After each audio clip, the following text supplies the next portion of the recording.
Thank you, Mr. President, and I want to thank the pen holders, both Sweden and Kuwait, for their work and their sacrifice and their time in the negotiations. And as we go through negotiations, I think it's also important that we bring this council some of the voices of the Syrian people in eastern Ghouta who have suffered so much while waiting for this Security Council to act. A doctor treating patients in a makeshift hospital described the conditions she is facing. Quote, "We're mental and emotional wrecks. There's nothing more we can do. We are bled dry." In a haunting video, the doctor walks into a room with a crying mother as she says, quote, "I'm waiting for my son to die. At least he'll be free of pain. I was just making bread for him when the roof fell in. He's going straight to heaven. At least in heaven there's food." Another message we received yesterday that I think was said to you in all of the closed consultations, but I think it's important to say it again, was one that was an emergency call from a doctor in eastern Ghouta. Quote, "We have a horrible situation here. We're being targeted with all kinds of weapons, nonstop. We lack everything: water, food, medical supplies, shelter. This is a disaster. Everyone is just waiting to die." Today, the Security Council finally took a step toward addressing these devastating levels of human suffering in Syria. The United States wants nothing more than to see the ceasefire in this resolution implemented immediately across the country. It is critical that the Assad regime and its allies comply with our demand to stop the assault on eastern Ghouta and immediately allow food and medicine to reach everyone who needs it. All of us on this council must do our part to press the Assad regime as hard as we can to comply. But we are late to respond to this crisis, very late. On Wednesday, the Secretary General made an emotional plea for an immediate ceasefire in Syria to allow the very basic necessities to get to the people. Kuwait and Sweden had a version of this resolution ready to go for a vote, but Russia called for a delay. On Thursday, in an effort to stall, Russia called for an open meeting on the humanitarian situation in Syria. At that meeting, 14 members of this council were ready to impose a ceasefire. But Russia obstructed the vote again.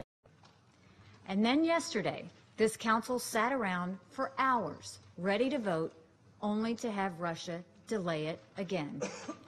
Every minute the council waited on Russia, the human suffering grew. Getting to a vote became a moral responsibility for everyone, but not for Russia, not for Syria, not for Iran. I have to ask, why? At least 19 health facilities have been bombed since Sunday. 19. As they dragged out the negotiation, the bombs from Assad's fighter jets continued to fall. In the 3 days it took us to adopt this resolution, how many mothers lost their kids to the bombing and the shelling? How many more images did we need to see of fathers holding their dead children? All for nothing, because here we are voting for a ceasefire that could have saved lives days ago. And after all of this time, hardly anything has changed in the resolution except a few words and some commas. The Syrian people should not have to die waiting for Russia to organize their instructions from Moscow or to discuss it with the Syrians. And why did the Council allow this? There is no good reason we shouldn't have done this Wednesday or Thursday or Friday. We may not know the faces that we're talking about. We may not know their names or these people, but they know us.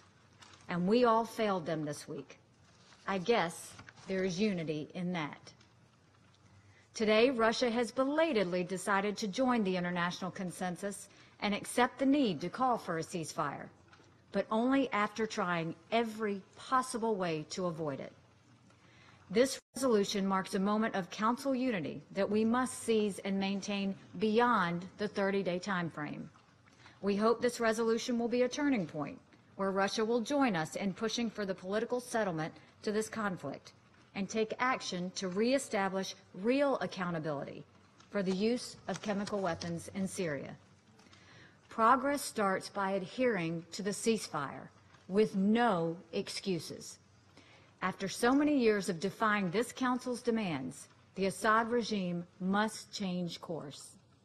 None of us should be so naive as to accept that the Assad regime can continue indiscriminately bombing schools, hospitals, and homes under the fake excuse of counterterrorism. Assad's bombing must stop. The ceasefire must be given a chance to work. We look to the Assad regime's backers, especially Russia and Iran, to address what the Secretary General rightly called a, quote, hell on earth. All eyes will now be on the Syrian regime, Iran, and Russia. Our goal with this resolution is clear. The Assad regime needs to stop its military activities around eastern Ghouta and for once allow humanitarian access to all of those who need it. We are deeply skeptical that the regime will comply, but we supported this resolution because we must demand nothing less. We owe this to the innocent people of Syria begging for help. In the days to come, our resolve to stand by our demands in this resolution will be tested. All of us must rise to the challenge of maintaining the ceasefire, just as we came together today. All of us must do everything we can to make the demands of this resolution a reality. It's the only way to restore the credibility of this Council. The Syrian people have been waiting long enough. Thank you.